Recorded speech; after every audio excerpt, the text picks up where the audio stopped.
नमस्कार बंधुरा सुकन्या रान्नाघरे तुम्हादेर अनेक वेलकाम। तोमरा सबाई केमन आछो? आशा करब तोमरा सबाई खूब भालो आछो। आज तुम्हादेर काछे चले एसेछि जलपाइर चाटनिर रेसिपि निये, जेटा तोमरा जे कोनो धरनेर घरोया अनुष्ठाने चट करे बाड़ीते बानिये फेलते पारो। आर एई चाटनिर स्वाद अत्यंत सुस्वादु हय। ताहले चलो झटपट देखे नेওয়া যাক जलपाइर चाटनी किभाবে বানাচ্ছে ঘরোয়া পদ্ধতিতে অত্যন্ত সহজ উপায়ে। बाजार থেকে জলপাইগুলো কিনে এনে সুন্দর করে জলে ধুয়ে নিয়ে তারপর হালকা হালকা করে খোসাটাকে অল্প অল্প ছাড়িয়ে নিতে হবে, যেমনি তোমরা ভিডিওটা দেখলে। এরপর একটা জলপাইকে 4টে খণ্ডে ডিভাইডেড করে নিতে হবে। আর জলপাইটা যদি কচি হয় তাহলে তোমরা বটি দিয়ে অনায়াসে কেটে ফেলতে পারবে, কিন্তু আমার জলপাইগুলোতে একটু জালি চলে এসেছিল, সেই জন্য কাটতে একটু প্রবলেম হচ্ছিল। জলপাইগুলো কেটে নেওয়ার পর একটা অন্য বোলের মধ্যে কিছুটা পরিমাণ সরষে গোটা আর কিছুটা পরিমাণ পোস্ত জল দিয়ে ভিজাতে রেখেছি।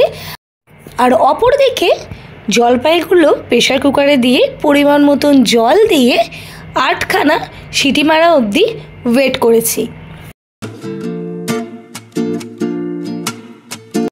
ওদিকে প্রেসারে জলপাইগুলো সিটি হতে থাকুক আর আমি এদিকে পোস্ত আর গোটা সর্ষেটাকে শিলে খুব সুন্দর করে পেস্ট করে নেব, একদম মিহি করে নেব যাতে কোনো রূপ দানা ভাব না থাকে।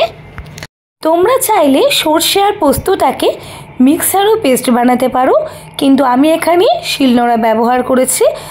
আমি কিছু কিছু ছোট ছোট রেসিপির ক্ষেত্রে শিলনোড়া ব্যবহার করে থাকি, এটা আমার নিজস্ব পছন্দের। কড়াইয়ের মধ্যে কিছুটা পরিমাণ সর্ষের তেল দিয়ে তার মধ্যে একটা শুকনো লঙ্কা আর কিছুটা পরিমাণ গোটা সর্ষে ফোড়ন হিসেবে দিয়ে দেব। একটু নাড়াচাড়া করে নিয়ে সিটি দিয়ে রাখা জলপাইগুলোকে সেটাতে দিয়ে 2 সেকেন্ড নাড়াচাড়া করে নিয়ে যে জলটা বেরিয়েছিল সিটি দেওয়া থেকে সেই জলটাও আমি দিয়ে দেবো।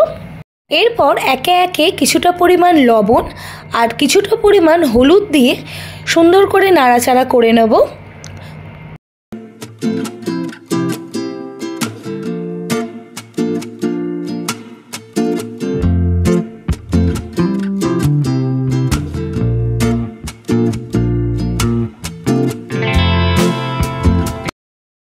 কিছুক্ষণ পর দেখব জলপাইগুলো টকবক করে ফুটে ঝোলটা মরে এসছে, তখন বেটে রাখা পেস্টটা মানে পোস্ত আর সর্ষের পেস্টটা এখানে আমি দিয়ে সুন্দর করে নাড়াচাড়া করে নিয়ে পরিমাণ মতন চিনি দিয়ে গ্যাসের ফ্লেমটাকে এখানে হাই রাখবো, লো করব না।